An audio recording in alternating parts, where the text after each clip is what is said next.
नदियापुर गांव में बसंत नाम का एक नौजवान नाविक रहता था। नदियापुर गांव की सीमा में आने जाने के लिए लोगों को नाव का ही सहारा लेना पड़ता था। बसंत एक सीधा साधा नाविक था। उसके परिवार में उसकी पत्नी और एक बूढ़ी माँ थी। बसंत बेहद गरीब था। बसंत के ऊपर नदियापुर गांव के लगभग सभी लोगों का कर्जा चढ़ा हुआ था। आज बसंत अपनी नाव के पास पहुंचा ही था कि तभी गांव का सेठ धनीराम कुछ लोगों के साथ उसके पास आ धमका।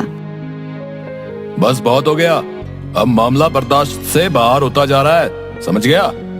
पूरे 6 महीने हो गए मुझे बेवकूफ बनाते हुए तुझे। आज मैं अपने पैसे ले जाकर ही रहूंगा, समझा? मुझे कुछ दिनों की मोहलत और दे दो सेठ जी। आप तो जानते ही हो कि इस वक्त धंधा कितना मंदा चल रहा है। अबे तेरा धंधा कोई मंदा नहीं चल रहा। सच तो ये है कि तू मेरे पैसे देना ही नहीं चाहता। नदियापुर गांव में आने के लिए और जाने के लिए नाव का ही सहारा लेना पड़ता है। ऊपर से ये इलाका टूरिस्ट इलाके में भी आता है। सैलानियों की कोई कमी नहीं है यहाँ पर। तेरा धंधा मंदा कैसे बढ़ सकता है बे? सेठ जी, सारे गांव वाले जानते हैं कि मेरी किस्मत कितनी फूटी हुई है। मैं बड़ी मेहनत से पाई पाई इकट्ठा करता हूँ, लेकिन वो पैसे किसी न किसी वजह से मुझसे खर्च हो जाते हैं। बसंत पर सेठ धनीराम बसंत का मजाक उड़ाते हुए अपने लोगों को देखकर बोला। रे सुना तुम लोगों ने, ये बड़ी मेहनत से पाई पाई जोड़कर रकम इकट्ठा करता है और इसे खुद नहीं पता कि इसके पैसे कहाँ खर्च हो जाते हैं बे? इतना कहकर धनीराम गुस्से से बसंत की ओर देखकर बोला। ये क्यों नहीं कहता कि तू एक नंबर का अय्याश है, सारे पैसे अय्याशी में खर्च कर देता है। बेवकूफ आदमी, तुझे कोई और नहीं मिला बेवकूफ बनाने के लिए, है बे? नहीं नहीं, ऐसा मत कहिए सेठ जी। नदियापुर के सारे लोग जानते हैं कि मैं कितना शरीफ हूँ। मेरे घर में मेरी पत्नी और मेरी बूढ़ी माँ रहती है। मैंने तुझसे ये नहीं पूछा कि तेरे घर में कौन कौन रहता है, समझ गया? अरे तेरे घर में तेरी बूढ़ी माँ रहे या तेरी पत्नी, मुझे इससे क्या? मुझे तो बस मेरे पैसे से मतलब है। और रहा सवाल तेरे शरीफ होने का, अरे तूने तो सारे गांव से कर्जा ले रखा है और जहां तक मुझे जानकारी है तूने किसी के पैसे नहीं चुकाए। मुझे थोड़ी सी मोहलत और दे दीजिए सेठ जी। मैं वादा करता हूँ कि मैं आपकी एक एक पाई चुका दूंगा। ठीक है, लेकिन इस बार मैं तुझे 10 दिन से ज्यादा की मोहलत नहीं दे सकता। 10 दिन के अंदर अंदर अगर मुझे मेरे पैसे नहीं मिले ना, तो मैं तेरा मकान तुझसे छीन कर तुझे धक्के देकर तेरे मकान से बाहर निकाल दूंगा। समझ में आ गई? इतना कहकर धनीराम वहाँ से चला गया और बसंत अपना मुंह लटकाते हुए अपने काम पर लग गया। शाम को थका हारा बसंत जैसे ही अपने घर पर पहुंचा, उसकी पत्नी बोली। आ गए सेठ जी घर पर। आपके पीछे बहुत सारे मेहमान आपको पूछते हुए आए थे। उन्होंने आपका काफी देर तक इंतजार किया और बेचारे इंतजार करके बहुत थक गए। अभी कुछ देर पहले ही गए हैं। झुमकी, मैं जानता हूँ कि तुम किन की बात कर रही हो। जब तुम सारी बातें जानते ही हो तो फिर उन सबके कर्जे क्यों नहीं चुका देते? तुम अच्छी तरह से जानती हो झुमकी, पिछले कुछ सालों से मेरे साथ क्या हो रहा है। मैं जब भी कुछ पैसे जमा करता हूँ वो किसी न किसी तरह से खर्च हो जाते हैं। पिछली बार माँ का पैर टूट गया था, उसके इलाज में कितने पैसे खर्च हो गए। उसके बाद चोट लगने से तुम्हारी पसली फ्रैक्चर हो गई थी, उसके इलाज पर कितने पैसे खर्च हो गए। मैं तुम्हारी बातों को समझती हूँ, लेकिन गाँव वाले इस बात को नहीं समझते। उन्हें तो बस अपने पैसों से मतलब है और आखिरकार वो तुमसे कब तक पैसे नहीं मांगेंगे। गांव का मुखिया धमकी देकर गया है, अगर तुमने गांव वालों के पैसे नहीं दिए तो वो तुम्हारी नाव छीन लेगा। और सेठ धनीराम मुझे धमकी देकर गया है कि अगर 10 दिन के अंदर मैंने उसके पैसे नहीं दिए तो वो मुझसे मेरा मकान छीन लेगा। मेरी समझ में नहीं आता कि अब मैं क्या करूं। मेरी समझ में नहीं आता, गांव में जितने भी नाविक हैं उन सबकी ऐश की चांदी कर रही है। उन सबके मकान देखे हैं तुमने? ऐसा लगता है जैसे कि वो कोई नाव नहीं बल्कि कोई कंपनी चलाते हो। तुम सारा दिन नदी के किनारे क्या करते रहते हो? कितनी बार कह चुका हूँ झुमकी, टूरिस्ट मेरी नाव में नहीं आते। ये क्यों नहीं कहते कि तुम्हारी नाव में गांव के भूखे नंगे लोग ही आकर बैठते हैं? उनसे तुम्हें कितनी आमदनी होती होगी। तुम अपनी नाव में नदियापुर घूमने आए सैलानियों को क्यों नहीं बिठाते? जितने भी नाविक हैं वो झूठ बोलकर टूरिस्ट को अपनी नाव में बैठाकर सिर्फ उन्हें चूना लगाते हैं और मुझे झूठ बोलना नहीं आता। नहीं चाहिए मुझे हराम की कमाई। अरे सच्चाई के देवता, ये धंधा है। ये क्यों नहीं कहते कि तुम्हें धंधा करना ही नहीं आता? जिसे तुम धंधा कह रही हो मैं उसे अच्छा नहीं समझता। मेरी तो किस्मत ही फूटी हुई है कि मुझे तुम्हारे जैसा पति, बेवकूफ पति मिला। अगर ऐसे ही हाल रहा ना तो वो दिन दूर नहीं कि जिस दिन तुम्हारी नाव भी तुमसे छीन ली जाएगी। उसके बाद मुझे और माँ जी को इस घर से धक्के देकर बाहर निकाल दिया जाएगा। उसके बाद अपने सच्चाई के प्रवचन बाहर बैठकर देते रहना। इतना कहकर झुमकी गुस्से से वहां से चली गई। ऐसे ही 10 दिन गुजर गए। 10वें दिन बसंत नदी के किनारे उदास बैठा हुआ गहरी सोच में डूबा हुआ था कि तभी वहां पर धनीराम फिर से आ पहुंचा। याद है ना बसंत, आज तेरा आखिरी दिन है। अब इससे ज्यादा मैं तुझे और मोहलत नहीं दे सकता भाई। शाम को मैं तेरे घर पर आऊंगा वसूली करने के लिए। मेरे पैसे तैयार रखना, नहीं तो अपना बोरिया बिस्तर समेटकर चुपचाप चले जाना। इतना कहकर धनीराम वहां से चला गया। बसंत अपने आप से बोला, अब क्या होगा? पूरे 10 दिन से मेरी नाव में मुश्किल से 20 मुसाफिर भी नहीं बैठे होंगे। मैं धनीराम के पैसे कहां से दूंगा? अगर मैंने उसे पैसे नहीं दिए तो वो मेरे परिवार को बेइज्जत करके घर से निकाल देगा। मैं कहां जाऊं? क्या करूं? बसंत हसरत भरी निगाहों से और नाविकों को देखने लगा जिनकी नाव पर टूरिस्ट सवार थे। तभी बसंत के कानों में एक बूढ़े व्यक्ति का स्वर टकराया। क्या तुम मुझे दूसरी दुनिया के छोर तक छोड़ सकते हो? बसंत उस बूढ़े की बात सुनकर हैरत में पड़ गया। लगता है आपका दिमाग खिसका हुआ है बाबा। ये कैसी बातें कर रहे हैं आप? मेरा कहने का मतलब ये है बेटा, तुम मुझे इस नदी के दूसरे किनारे पर छोड़ देना। तो सीधे सीधे ये कहिए ना बाबा कि आपको दूसरी सीमा पर उतरना है। ठीक है बाबा, 200 लगेंगे। मैंने सुना है कि तुम बूढ़े और गरीब यात्रियों से पैसे नहीं लेते। सही सुना है बाबा, लेकिन क्या करूं? लगता है मुझे अपने नियम और कायदे अब बदलने पड़ेंगे। चाहे कितनी भी मुसीबत क्यों ना आ जाए, अपने उसूल इंसान को कभी नहीं बदलने चाहिए। वक्त बदलते हुए देर नहीं लगती। मैं इस वक्त बहुत परेशान हूँ बाबा। जाओ जाकर कोई दूसरी नाव पर बैठ जाओ। लेकिन मुझे तो सिर्फ तुम्हारी ही नाव पर बैठना है, पर मेरे पास पैसे नहीं है तुम्हें देने के लिए।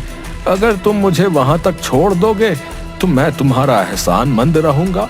मेरी पत्नी वहां पर इंतजार कर रही है। बूढ़े की बात सुनकर बसंत को बूढ़े के ऊपर तरस आ गया था। ठीक है बाबा, मैं तुम्हारा दिल नहीं तोड़ूंगा। आइए बैठिए, जहाँ आपको जाना है मैं आपको वहाँ छोड़ दूंगा, ठीक है? बसंत की बात सुनकर वह बूढ़ा रहस्यमयी अंदाज में मुस्कुराते हुए बसंत की नाव में बैठ गया।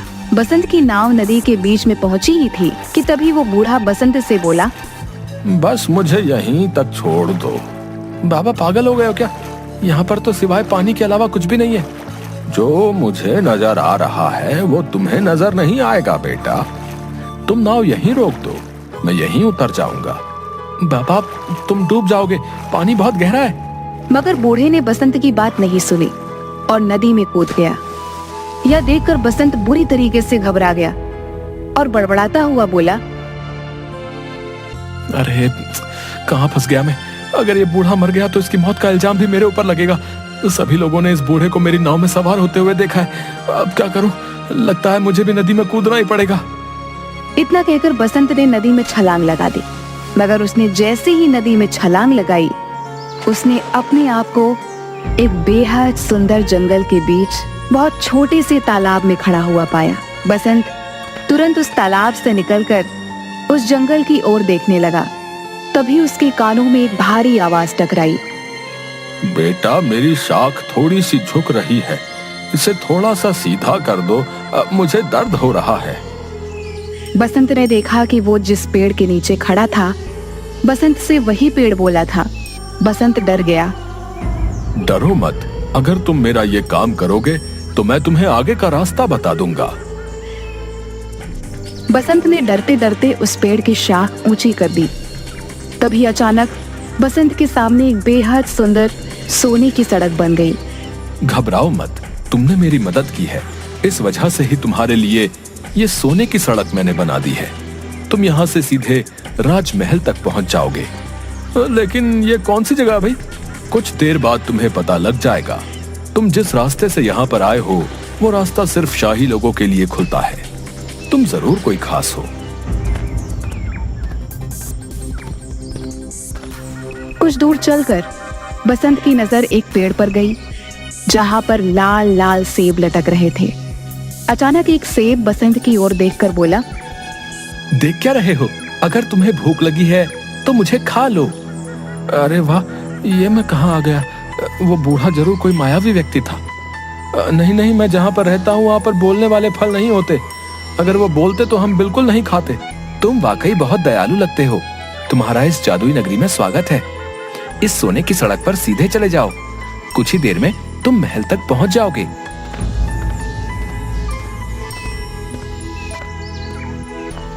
कुछ ही देर में बसंत एक आलीशान महल के सामने पहुंच गया। तभी उसके कंधे पर पीछे से किसी ने हाथ रखा। बसंत ने देखा तो सामने वही बूढ़ा खड़ा उसे देखकर मुस्कुरा रहा था। कौन हो तुम और ये कौन सी जगह है? अचानक वह बूढ़ा एक बेहद सुंदर राजकुमार में तब्दील हो गया। ये सारा का सारा राज्य मेरा है। तुम पृथ्वी पर नहीं बल्कि दूसरी एक जादुई दुनिया में हो। दूसरी दुनिया में? मैं कुछ समझा नहीं। दरअसल नदियापुर गांव की नदी के बीच एक दूसरी जादुई दुनिया का द्वार खुलता है। ये एक जादू की दुनिया है। तुम्हारा महल तो बिल्कुल सोने का मालूम होता है। यहाँ के दरवाजे, यहाँ तक कि सैनिक भी सोने के ही मालूम होते हैं। सोने के मालूम नहीं होते, ये सोने के ही हैं। मैं तुम्हें बहुत दिनों से नाव में बैठा हुआ उदास देख रहा था। मैं जानता हूँ कि तुम बहुत अच्छे स्वभाव के हो और तुम्हारी दुनिया में अच्छे व्यक्तियों के साथ अच्छा बर्ताव नहीं होता, जबकि हमारी दुनिया में ऐसा बिल्कुल नहीं होता। इसलिए मुझे लगा तुम्हारी मदद करनी चाहिए। इतना कहकर वो राजकुमार बसंत को महल के अंदर की ओर ले गया, जहां पर सोने के सिक्कों के ढेर लगे हुए थे। ये सारे सोने के सिक्के तुम्हारे हैं। तुम्हारी जितनी मर्जी हो यहाँ से ले जा सकते हो और तुम जब चाहो यहाँ पर आ सकते हो। मगर याद रखना, तुम्हें इस बात को हमेशा रहस्य ही रखना होगा। यहाँ तक कि तुम्हें अपनी पत्नी और माँ को भी इस बारे में कभी नहीं बताना। जिस दिन तुम इस राज को छुपाने में नाकामयाब हो जाओगे, तुम्हारे लिए इस दुनिया के द्वार बंद हो जाएंगे, क्योंकि ये यहाँ का नियम है। बसंत ने एक थैले में सैकड़ों सिक्के भर लिए। वो राजकुमार उसे उसी जादुई पेड़ के पास मौजूद उस छोटे से तालाब पर ले आया। तुम इस तालाब में कूद जाओ, तुम अपनी नाव में दोबारा वापस पहुंच जाओगे। बसंत जैसे ही उस तालाब के अंदर कूदा, उसने दोबारा खुद को नदी के बीच में पाया। बसंत उसी दिन वो सारा सोना शहर में बेच आया और उसने गांव में सबके कर्जे चुका दिए। देखते ही देखते बसंत नदियापुर का सबसे बड़ा सेठ बन गया। एक दिन बसंत की पत्नी ने बसंत से कहा, तुमने आज तक नहीं बताया जी, क्या आखिरकार तुम इतने ढेर सारे पैसे लेकर कहाँ से आए और तुम कुछ दिनों के लिए अचानक कहाँ लापता हो जाते हो? मैंने तुमसे कितनी बार कहा है झुमकी कि मैं इस बारे में नहीं बता सकता। इतना तो मैं जानती हूँ कि तुम कोई गलत काम नहीं कर सकते। अगर तुम नहीं बताना चाहते तो शायद इसमें ही हम सबकी भलाई होगी। बसंत की अमीरी देखकर धनी राम अंदर ही अंदर जलने लगा। एक दिन उसने अपने खास आदमी भीमा से कहा, मेरी समझ में नहीं आता भीमा कि ये बसंत रातों रात अमीर कैसे बन गया। मैं सोच रहा था कि इसके मकान और उसकी नाव पर कब्जा कर लूंगा, लेकिन इसने तो मेरे सारे पैसे लौटा दिए। सिर्फ आपके ही नहीं सेठ, उसने सारे गांव वालों के पैसे लौटा दिए। आज गांव में सबसे आलीशान हवेली उसकी बनी हुई है, और तो और नदियापुर में सारी नाव का मालिक बसंत ही है। हाँ मुझे पता है, और वो टूरिस्ट से बहुत कम पैसे लेता है, और गांव के लोगों को तो वो मुफ्त में ही नाव में बैठाने का काम करता है। मेरा धंधा भी चौपट हो गया। दाल में जरूर कुछ ना कुछ काला है। जाओ जाकर पता करो कि आखिर माजरा क्या है। जाओ। मैंने पता कर लिया है। क्या मतलब? कुछ दिनों पहले मैं उसका चुपके से पीछा कर रहा था। अचानक मैंने देखा कि वो बीच नदी में कूद गया और कुछ ही घंटों के बाद वो वापस आ गया। उसके हाथ में एक थैला था जो सोने से चमक रहा था। बेवकूफ आदमी, ये बात तूने मुझे पहले क्यों नहीं बताई? इसका मतलब कि नदी के बीचों बीच जरूर कोई सोने की सुरंग है जो उसके हाथ लग गई है। मुझे अभी ले चलो वहां पर।